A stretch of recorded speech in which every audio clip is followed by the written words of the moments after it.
Bienvenidos amigos a las charlas de Ático. Yo soy Fernando, editor de Ático de los libros, y hoy pues es un placer estar aquí con Andrew Roberts, que es uno de los historiadores británicos pues, más destacados de nuestro tiempo, autor bestseller del New York Times, miembro de la Royal Society of Literature, de la Royal Historical Society, también forma parte del Consejo Directivo de la International Charity Society, ha sido profesor visitante en el Departamento de Estudios de Guerra del King's College de Londres, y también pues, Roger y Martha Merz Visiting Research Fellow en la Joven Institution de la Universidad de Stanford. Es una auténtica eminencia, que además también es miembro de la Cámara de los Lores en el Parlamento británico. Como escritor, seguro que mucho lo conoceréis, es autor de biografías y estudios históricos pues, premiados como Napoleón, una vida, Churchill, la biografía, El liderazgo en guerra o The Storm of War.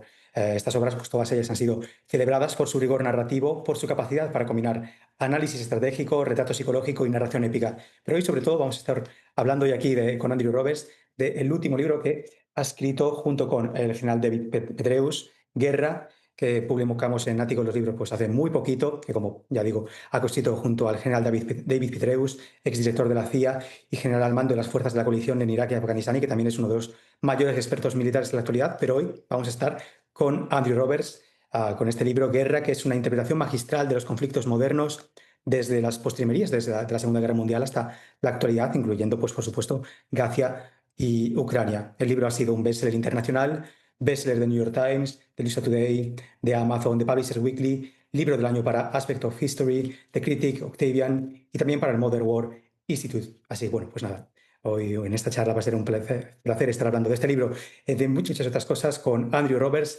Bienvenido, Andrew. It's a pleasure. Welcome to our podcast. It's a pleasure being with you today. Thank you very much indeed, Fernando. I caught some of those words, and it seemed pretty accurate to me. You'll be pleased to know. Okay. Yeah, so you are one of the most renowned historians in the world. So where did your interest in history in general, and like in military history in particular, originate from? Golly, that's a very good question. It goes back a long way. My father read history at Oxford. And so when I was growing up, he and I would chat about it, and we'd go to visit castles and battlefields and things together.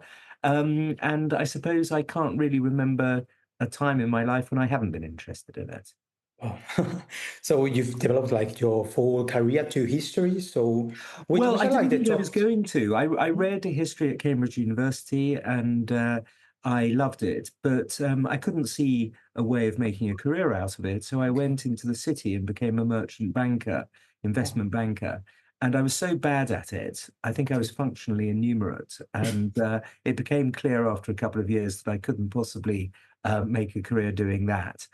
Plus, it bored me terribly, I'm afraid. So instead, I got onto a friend and asked whether or not he would be my literary agent, and I could write a book. And since then, I've written 20 books. Wow, that's quite a number. Yeah, so let's talk about conflict. What will the readers find in conflict?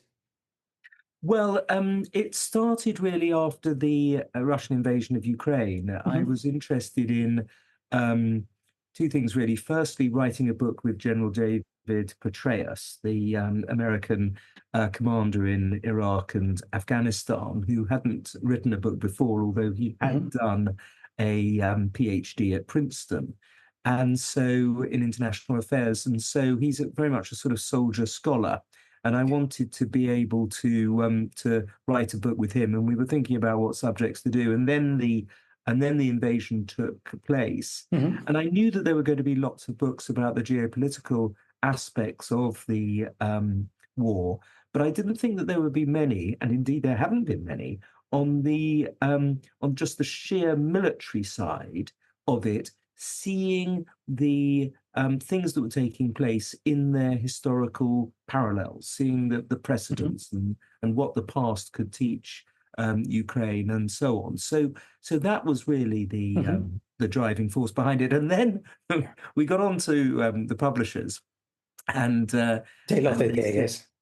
Sorry? They loved the idea, I guess, yeah. Well, but they wanted to know how we were going to divvy up, how we were going to divide the chapters between us. Okay. And I said, well, David's going to write about all the countries that he's invaded, and I'll do the rest. And he also did the Vietnam chapter, actually.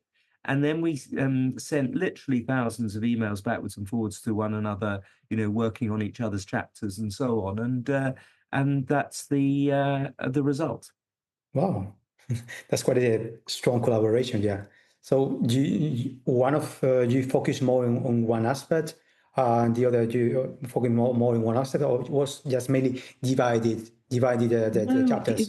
it was interesting that Yeah. actually we both were pretty interested in sort of every aspect of it, because we start off in 1945. The subtitle of the book is The Evolution of Warfare, 1945 to Gaza. So we start off in 1945 at where there are the dreams of peace, where people believe that war was going to be abolished. We weren't going to have any more of it. The nuclear weapon meant that there wasn't going to be military struggles any longer. The United Nations was going to impose a sort of blanket peace on the world. The lion would lie down with the lamb, capitalism and communism would coexist, and all of that kind of what we now know, sadly, to be completely naive optimism. And then we really take it from there and look at how quickly those dreams of peace did expire, especially, of course, with the Chinese Civil War, which started in 1946, only a few months after the end of the Second World War. Yeah. So do you think that the MAD doctrine is still valid, or now this is not valid anymore? Sorry, what is still valid? The Meiji doctrine, the MAD. Yeah, no, it very much is. Of course it is. I mean, it's one of the reasons that Mr. Putin has been saber rattling as much as he has over the last 3 years has been because we are all quite rightly terrified of a nuclear global annihilation. So yes, the MAD doctrine very much does exist. The interesting thing is, at the moment, the Chinese are trebling the size of their nuclear arsenal. They're actually building 1,800 new nuclear warheads, and so, if anything, they're building up the whole MAD side of things. We can't think for a moment that the nuclear bomb is going anywhere other than getting more and more proliferation. So there's no conceivable future in which nations will wage war using for example tactical nuclear weapons Well, I mean, those of course have been threatened in Ukraine. I think that the fear of them is obvious and ever present. Not necessarily the huge city busting bombs, because if, for example, the Russians were to drop one on Kyiv, if all it would take would be for the wind to change direction, and of course the radiation would start floating off over Russia. So, and they know from Chernobyl and just their own sort of scientific knowledge that would be catastrophic for Russia as well. But we also know, I think, that if the Ukrainians had a nuclear weapon, a nuclear deterrent in February 2022, then the Russians would not have invaded and crushed and smashed their cities. So it's a double-edged sword. It always has been, and that's why we start off the book after the death of the dreams of peace and the Chinese Civil War, where of course neither side had a nuclear bomb. We then do look into the sort of psychopathology of mutually assured destruction. So you've just talked about the Chinese Civil War. What lessons does it teach us?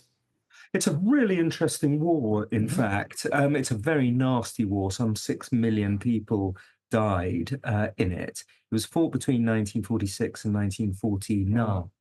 And what it taught us was that you can be in control of all the major cities, like the Kuomintang were at the beginning of the Chinese Civil War. You can have 2 or 3 times the number of men. You can have better and more equipment. But if you don't get the big ideas right of how to fight the war, then you'll still lose.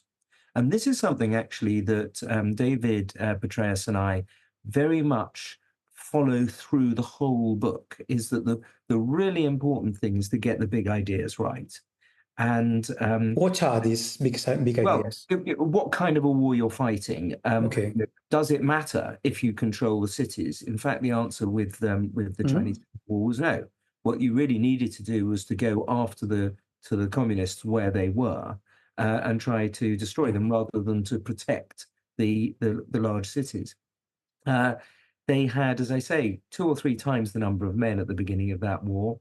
And when morale seeps away, and when you get a sense that you're going to lose, it doesn't matter how many men you have, because you're still going to lose. So there's this fantastic series of lessons in that first chapter about the Chinese Civil War that you see again and again and again, not just in places that are near China, like the Vietnam War, but actually it's sort of part of the human condition. And it's therefore you see it in war after war. So almost contemporaneous to the Chinese Civil War was like the Korean Civil War. How close was the war like to a properly nuclear war in Korea? And yeah, how has it shaped like the futures and the destinies of Eastern Asia, that war? Well, you're absolutely right. Of course, it started the very next year because Stalin essentially gave Kim Il Sung the wherewithal to attack across the 39th parallel, and there's still actually historians are still slightly unsure about quite how close it got to a nuclear war. It didn't get too close to a nuclear war between Russia and America. But it might have, the Americans did consider using nuclear bombs in Korea to the extent that the British Prime Minister, Clement Attlee, had to catch a flight and get out to Washington as quickly as possible in order to try to dissuade President Truman from even considering it. It is something that Douglas MacArthur, the Commander-in-Chief of American forces in Korea, wanted to consider, because of course at that stage they did have the nuclear bomb. It was deployable. They didn't think that the Russians would respond with one, which they probably wouldn't have. Yeah. So why not use it?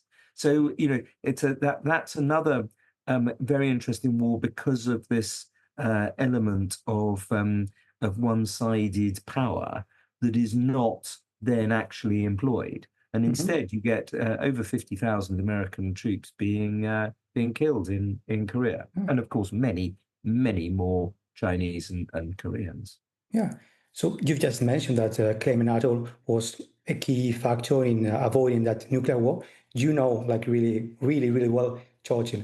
Do you think if Churchill had been in charge, maybe the outcome would have been different, or not? Not really, no. I think Churchill pretty much supported what Attlee was doing in Korea. He didn't have a critique of the British government's way of fighting that war, because we think of Winston Churchill very much as a sort of Second World War figure who was constantly looking for opportunities to attack and so on. We tend to forget that after 1949, once the Soviets had successfully tested their nuclear bomb in the April of that year, suddenly Churchill became very dovish. He was not in favor of nuclear saber rattling. He thought that the Americans, went too far on occasion. He thought that Eisenhower was a bit of a warmonger, even though he himself was being blamed for being a warmonger. Which after the nuclear bombs, he was not. Okay. So in the book, you talk a lot about one thing, that adaptability matters more than having the perfect plan. Which campaign do you think best illustrates adaptation, like under extreme pressure? Well, golly, I think the Six-Day War and the Yom Kippur War, the two that Israel took part in 1967 and 1973, very much show the capacity for adaptation. I mean, war is a very stern master when it comes to adapting. You have to literally adapt or die. Yeah. And some of the weaponry that's used in the 1973 war, the Yom Kippur War, especially anti-tank weaponry, is really sort of war changing. It's very interesting. Part of the book, of the argument of the book, is that some wars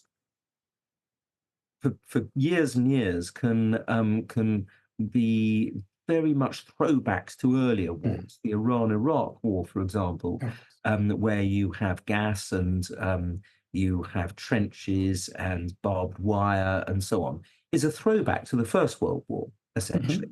But then there are some sudden wars, such as Yom Kippur and I believe Ukraine, where you glimpse the future of warfare entirely, and it's a transformative war. So actually, the evolution of warfare, and that's what this book is all about, is not a linear thing. It suddenly jumps forward with certain wars, and that's what was going on in those Middle Eastern wars. So you've just said that, like the Ukraine war like shows us how like the future wars will be. But I also think it's like an example too of regression to previous wars, like the First World War. So in which ways will like future wars will be like previous wars that we thought that way of waging war was not suitable anymore? Well, actually, funny enough, you are seeing that in Ukraine. Because it's in some parts of the Donbass, you do have trenches and lines that do not alter and haven't altered for months. The battle of Perovsk that the Russians are claiming to have won this week, for example, has been going on for 10 months. And it's a question of taking 5 miles. Well, that is very much like the First World War. That's like Verdun and the kind of fighting that we saw in 1916 through to 1918. But then you have incredibly advanced weaponry, drones being the classic example of this, and also electromagnetic pulses. And that is very much like the future, very much in the future. So it's one military historian has likened the Ukraine war to all Quiet on the Western Front meets Blade Runner. Oh. And there is a really strong element of that. I think also one of the things when we talked about the 6-day war, that's very interesting is the whole concept of surprise attacks, which of course is what the Israelis did do in 1967, and also what the Egyptians did against the Israelis in 1973. And really, every decade since the 1940s, you have had these surprise attacks. Now, usually they're not launched by democracies like Israel. They're usually launched by totalitarian powers, which can keep surprise attacks as genuine surprises. And so you have the 1940s with the attack on Pearl Harbor. 1950s, you have the sudden attack across the 39th parallel that we mentioned earlier from North Korea to South Korea. In the 1960s, you have the 6-Day War, 1970s, the Yom Kippur War, 1980s, the Falklands, that came out of a completely clear blue sky. No one was expecting that. 2001, the September the 11th attacks. And then, of course, more recently, the horrific attack on southern Israel after the 7th of October, 2023. So the thing about surprise attacks is, as Paul Wolfowitz once said, the surprising thing about surprise attacks is that we're still surprised by them. Because they do happen quite as regularly in history as one might expect. Yeah. So we just mentioned some movies. So which is like your favorite war movie? Just to know. And why? I mean, do you like realistic movies or just action? No, I'm afraid I'm still very much, and this is because I was born in 1963, I'm Yeah, sure. I was brought up very much with the old black and white yeah, movies, Second World War movies, Dam Busters, yeah. the 633 Squadron, the Dunkirk, all of those kind of movies, Sink the Magnificent. Bismarck. The ones, if something's in black and white, it gets to me to the point that my wife says that she doesn't bother watching Yeah. these movies with me any longer because I just burst into tears at the beginning and cry the whole way through. I'm not a naturally lacrimose That's the person. material for a meme. Yeah. I'm a buttoned-up Englishman, I really am usually in complete control of my emotions, except for Second World War movies, because they summon up a lot of memories about various family members of mine and who fought in the war and so on. And so it's a much more complicated thing that's going on, I think, than just a Yeah. sense of atavism, patriotism, nostalgia, or whatever. Yeah. So from black and white to maybe the first televised or war, like Vietnam War, why did America lose that war? Well, because of much the same reasons that the Kuomintang lost the war of the Chinese Civil War. Mhm. They worried far too much about the divisional strength and where divisions were going and what they were doing, rather than concentrating on the battalion level Mhm. fighting. They made error after error, which we go into in some detail in I think chapter 5 of the Yeah. book, because David Petraeus, who of course has studied Vietnam a good deal in his own professional life, and has also written about it in his PhD, has been thinking deeply about the Mhm. reasons for American defeat, and he goes into them in some detail. And which is like the wars error that the Americans committed in Vietnam. The wars error. The worst error. Yeah. Well, the leadership wasn't right. Mhm. General Westmoreland made a series of errors. They got the propaganda completely wrong. Of course, that was a disaster. The Tet Offensive was actually an Mhm. American victory, and yet one thinks of it as being a victory from the North Vietnamese army. And the Khmer Rouge and so on. So Mhm. it's a complicated Mhm. one, that, and obviously it goes on for a very long time. But it proves how difficult it is to win a guerrilla campaign. Yeah. So are guerrillas campaigns like the only way, like an inferior army has to win like a superpower army, or are Well, there I any mean, other there methods? are no. I mean, guerrilla campaigns can be won, and we go into they can be defeated, and we go into the various areas such as the Malayan emergency from 1955 to Mhm. 62, the Borneo campaign, as well, the Aden campaign in the late 1960s, where For the basically Spanish audience that are not more much don't These not are much. these are British Commonwealth Okay. campaigns against communist guerrillas, Okay. essentially, in the Far East and also in the Middle East. But there are enough of them. You get Mhm. one after the other, and in each case, the British Commonwealth won, and Yeah. the communists were defeated. But you do have to make big political changes. Mhm. In the case of Malaya, obviously giving Malaysia its independence, um, and you have to get, in the case of Borneo, right down into the jungle and go on the offensive against guerrillas who are living in the jungle. It is not an easy war to fight, and it can be extremely vicious. It does help also, of course, if you've got the people on Mhm. your side, and the hearts and minds of the local population have been won over. And that's what happened in the Aden Mhm. emergency, Oman as well, of course. So that's what we do have those two chapters on how to win a guerrilla campaign. Yeah. Yeah. So which would be which would you say would be like the blueprint for a successful counter-insurgents campaign? I think the blueprint, as far as I'm concerned, is definitely Malaysia. The Malaysian emergency of 1955 to 62 is the one that is generally held up. In fact, funnily enough, it's taught in counterinsurgency manuals and in the military academies and so on as the best way of going about it.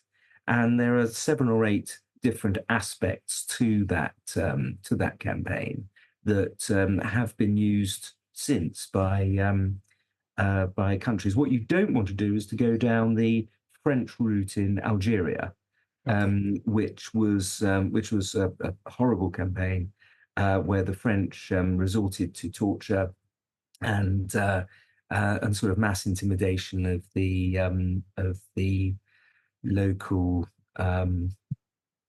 population, and that did the exact opposite of what it was intended to do, and made the whole situation much worse. Yeah. So torture was used like in the Algiers War, and was it also used like in the Iraq and Afghanistan war, or is that a myth, or do you think? Well, it depends. I suppose it depends on how you define it. I mean, it's not. It's not really quite the same. I mean, the French sort of pulled people's fingernails out and held cigarettes, lit cigarettes to the skin, and did all those kind of things that physically scar people. Yeah. With regard to the Americans, there was what they call it's in the book. I can't remember the exact phrase, but it's more sort of psychological than physical. Okay. Enhanced interrogation techniques. That was the euphemism for it. Yes, exactly. It was nothing like so widespread, of course. Also, I mean, with regard to the enhanced interrogation techniques, it's a handful of people, whereas the French were doing. Were torturing and using electric shocks and so on hundreds of people. Okay, so let's talk about the Iraq War. Would you say it was like a good idea or it was an error?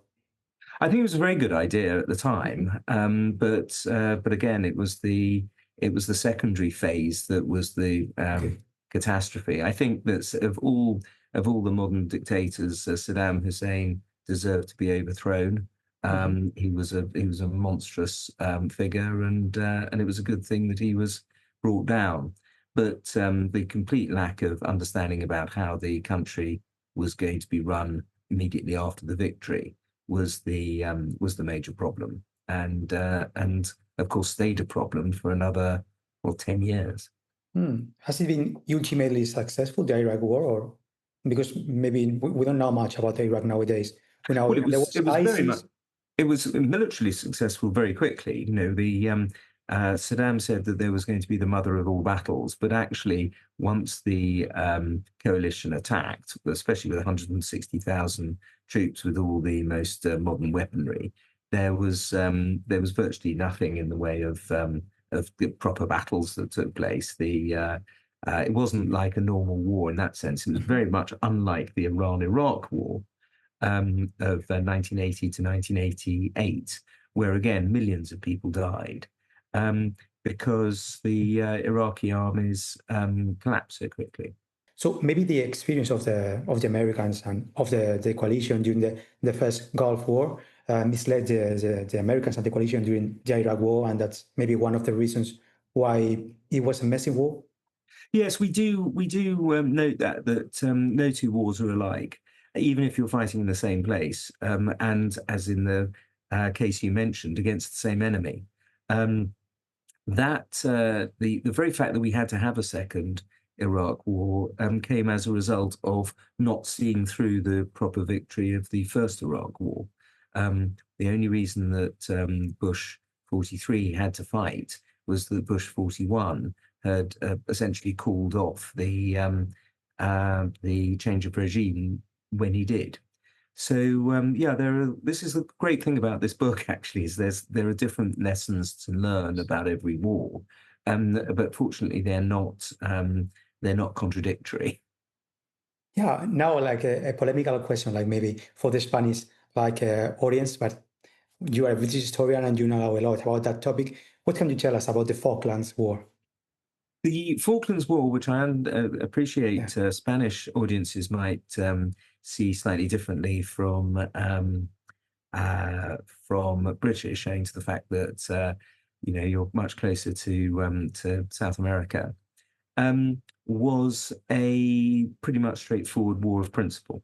When in this case, fascist dictatorship of Argentina invaded a British island in which 98% of the islanders wanted to remain British and not become Argentinian, it became a very straightforward a moral principle that they be defeated. However, it's extremely difficult to do something like that 8,000 miles away. In those days, fortunately, Britain had a Royal Navy that was big enough, capable of liberating the islands. But we couldn't do it today. So we're very fortunate that the Argentinian government isn't as imperialistic and obviously as authoritarian as the one back in 1982. We're also very fortunate that we had leadership in the person of Margaret Thatcher, who was willing to basically just rip up the British history ever since 1956, ever since Suez, which was all about sort of falling back, and was willing to send a task force 8,000 miles away to liberate the islands. Mhm. Whereas like the Argentinians close to holding the islands, had Margaret Thatcher not been like the governing like the British Islands, and would you say that maybe there could have been like a negotiated like transfer of power to the Argentinian previous to the Falkland Wars of war or No, there couldn't have been a transfer of power because the people of the islands didn't want to be Argentinian, and so self-determination has been around as a international concept since 1919, really, since the end of the First World War, and but you're right. I think if Margaret Thatcher hadn't been prime minister, had it been a Labour prime minister, had it been the essentially pacifist leader of the Labour Party, Michael Foot, who was prime minister, which it very easily could have been if he'd won the election, then I don't think that for a minute that we would have done anything other than attempted to cobble together some kind of ignoble compromise piece. yeah, so let's talk more about like the contemporaneous modern day state of the armies in the West, and particularly in Europe and Britain. Which do you think are the reasons for like Western armies to maybe not be like as strong as they used to be in the past, with the exception, of course, of the American army? I think one of the reasons that the West is, and this isn't just true of Britain and France and Germany, um, and to an extent Spain, of course, is just sheer extraordinary cost involved, which is so huge now. I mean, always wars have been more expensive, of course, than deterrence. And so anything we spend on defense is tiny compared to the amount of money we'd have to spend if we went to war. But nonetheless, with the social welfare programs that we have in the West, especially, of course, since the fall of the Berlin Wall, when we essentially spent the peace dividend on social welfare provision rather than on defence. It's been very difficult politically for anybody Mhm. to essentially win elections whilst talking about getting defence up to the level that it needs to be. In this country, we spend 2.5% We see that as a huge amount, which it isn't, frankly, when you look at the threats being posed by Russia and China, Iran, and so on. But nonetheless, it's very difficult to get re-elected if you do spend lots of money on defence and not so much on the social welfare provisions. That's the reason. Mhm. So maybe the 5% 5% goal is like a reasonable goal or not a reasonable goal? Well, I mean, you've got to get to 3.5% first, really.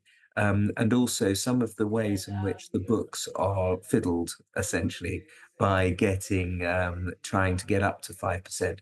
And we're putting all sorts of things like railways on that budget, which frankly is just a way of trying to pull the wool over the Americans' eyes. They're not going to fall for it either. There's a lot of sort of sheer rubbish being spoken, frankly, about what constitutes defence spending. War widows' pensions are on it. The intelligence services are on it. We just try and put absolutely everything on it to make it look to the Americans as though we're spending 5%. Which we're not. We're battling to try to get it up to 3% by the year 2030. Yeah, so the reason like the European armies are not as strong, maybe that's have to do with the attitude of America to the European armies, like in the last 50, 60 years, or maybe it's like that we didn't want like to develop like big armies here.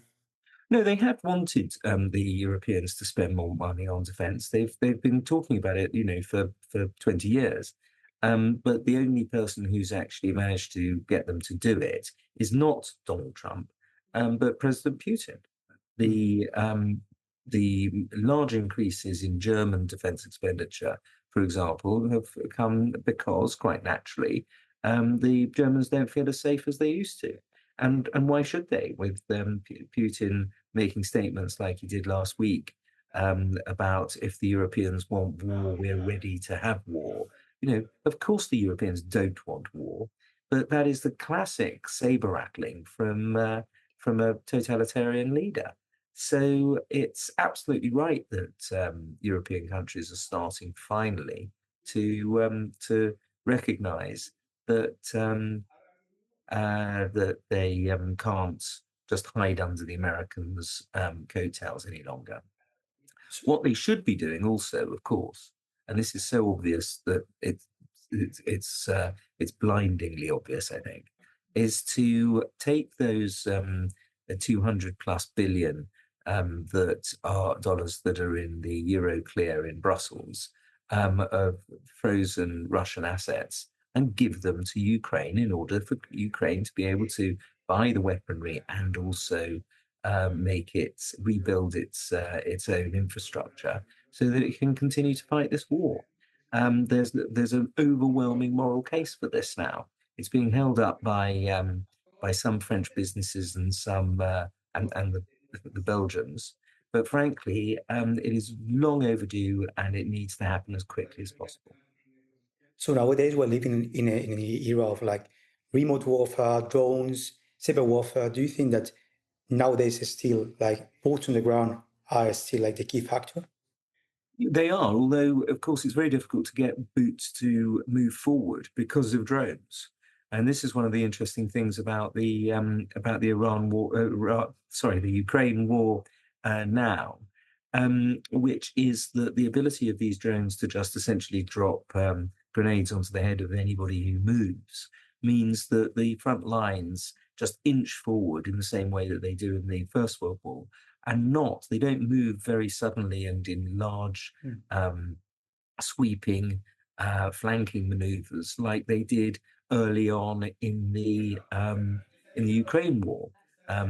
For example, in that Kharkiv offensive in the autumn of 2022. So you have these static front lines, which are a throwback essentially. Then the next stage is whether or not your lasers or your your electromagnetic pulse is able to take out enemy drones. It's a incredibly quickly evolving battle space. Yeah. So which are like the tacticals like for the drone being used like in war? Because they are like the latest in the innovation. So how are they used like in warfare nowadays? Well, you've got the Israelis who are very cutting edge with drones, and also, of course, they've got laser technology, which seems to be even in advance of the United States. Um, the Chinese are building aircraft carriers. Now, you don't need aircraft carriers for defense. It's only an offensive weapon. Um, you've got space, a lot of very interesting things taking place in the militarization of space. With, for example, the Chinese setting up rockets that will take out Starlink over Taiwan, were they to attack Taiwan. The trouble is, it needs thousands of rockets to do it. Um, so in each, I mean, it's been going on, by the way, since the dawn of human history, that, from the invention of the stirrup to the invention of the arrow and onwards, that each time somebody comes up with a new war-winning weapon, then the opponents come up with a weapon to deal with that. And that's what's going on here. The difference is that it's happening so much quicker than ever before. It's speeding to a degree that we've never seen in history before. And so, speaking as an historian, it's quite difficult in a sense, because I like the idea that history is going to be able to be helpful for people, but actually, in some areas now, with to do with space and sensors and AI and rockets and robots and so on, we are, we're in pretty uncharted territory, frankly. Um, do you think like maybe in the foreseeable future, like a drone swarm could like sink like an aircraft carrier? Because that would be like the ultimate guerrilla risk tactic. Y- Yeah, well, the problem with that is that they is distance. Mhm. That you don't have distance. An aircraft carrier can sit 300 miles off the coast of, say, Taiwan, and still be able to protect Taiwan. You can't get drones that will be able to fly 300 miles. So that there is a sort of quid pro quo. It means that the aircraft carrier won't get as close as it would perhaps have done 5, 10 years ago. But it doesn't mean that you're actually going to be able to get a bunch of Shahed Iranian drones that would be able to take out an American aircraft carrier, because they simply wouldn't have the capacity to do so. Yeah. So nowadays we're living in like a new Cold War. How close are we like to a hot war or like a hot war between like NATO, the West, or the Americans against Russia or against China? Well, that is the great issue, and I think if we allow Ukraine to be defeated, then it's much more likely that the Chinese would try something in Taiwan. Um, if, on the other hand, the West, by which I mean the United States as well as Europe, defeat Russia in Ukraine, which is not impossible, we have together a economy that's 60 times the size of Russia's. Um, then then you won't get these problems in the future. And that is one area where at least history does help enormously. And going back to ancient Rome, the best way to prepare for and defend peace is to prepare for war. Yeah, si dispacche pare vero. Yeah. So, Nothing uh, changes. As far as human nature is concerned, we historians have still got something to teach. It's just that with sensors and space and these incredibly fast-moving technologies, for example, the next generation of fighter jets are not going to have humans on them. If they have humans in them, they're going to get shot down by the ones that just have computers in them. yeah. So, how do you think is different the way like uh, the West sees the Ukraine war, and of course the way Russia sees the Ukraine war? Yeah, it's much more. It's much more of a existential struggle for Putin, of course. Mhm. But no, I think the West still recognizes that what Putin did was monstrous and must be punished and mustn't be allowed to be victorious. I think that we haven't changed our views on that. Um, it's just how it's going to pan out if it turns out that President Trump essentially takes the Russian position. Um, that could be appalling, and it's something that should worry us all. Do you think that our generation will see like a hot, really hot and terrible war, or not? Just to close this fantastic interview. I think our generation, yes, of course, it will see further wars. Um, But so long as we're strong and so long as we spend enough on defense and so long as we're at the cutting edge of all the latest inventions, then deterrence will work. It has worked, after all, in the nuclear side of things for 80 years now. And no nuclear power has been invaded. As I mentioned earlier, if Ukraine had had a Mm. nuclear bomb, it wouldn't have been invaded. I'm afraid this does lead, of course, to the proliferation now. I wouldn't be in the slightest bit surprised if in our lifetimes we see Turkey and Saudi Arabia, Egypt, other countries getting nuclear bombs. I mean, in a way, it's ridiculous that Japan doesn't have one.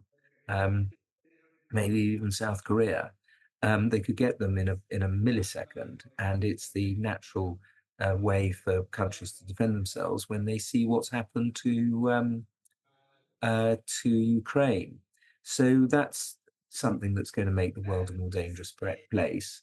I see very few things in the human nature that implies that the world's going to become a less dangerous place in the lifetimes of ourselves and our children, and therefore we've got to support those movements, those political parties, those individuals who are willing to defend us.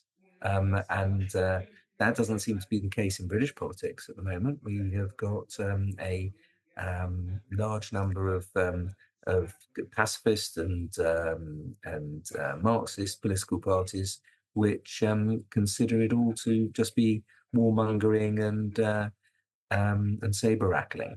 So we've got a major big political problem in this country.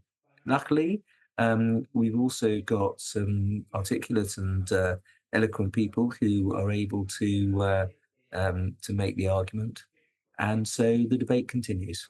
And I hope that my book and David Petraeus's book, that you've so kindly given so much time to talk about, might be a contributing factor for Yes. the ongoing debate.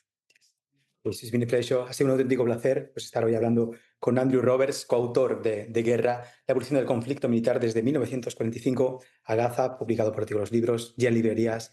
It's been like a true pleasure. So have a nice evening. And Thank you, I will. pleasure. See Very you. nice to see you, Fernando. Bye-bye. Ciao. Bye bye.